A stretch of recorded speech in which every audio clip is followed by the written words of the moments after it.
আসসালামু আলাইকুম এভরিওয়ান, কেমন আছেন সবাই? আশা করি অনেক ভালো আছেন। আমি আজ আপনাদের সাথে কিছু কথা বলতে চাই। সামিহা কিছুক্ষণ আগে খেলতে খেলতে টিস্যু নিয়ে খেলছিল। খেলতে খেলতে কখন নাকের ভিতরে যে টিস্যু দিছে আমি খেয়াল করি নাই। অনেকক্ষণ যাবৎ হেঁকচি হেঁকচি করতেছে। আমি তো বুঝতেছি না যে ওর কি হয়েছে।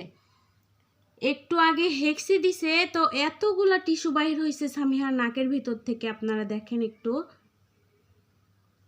আমি তো ভয় পেয়ে গেছি যে কি হলো না হলো, আল্লাহ রক্ষা করছে। আমি অনেক টেনশন করছি যে কি হলো আমার মেয়ের। অনেকক্ষণ যাবে ও হেঁকচি হেঁকচি হেঁকচি করতেছে। আম্মু, তুমি নাকের ভিতরে টিস্যু দিছিলে? দিছো কেন মা? আর হ্যাঁ, হেঁকচু হেঁকচু হচ্ছিল। আর কখনো দিবা না মা? হ্যাঁ, এই টিস্যুগুলা দিছিলে নাকের ভিতরে? আরে আম্মু, আর কখনো দিবা? বলুন না। আমি আপনাদের উদ্দেশ্যে কিছু কথা বলতে চাই।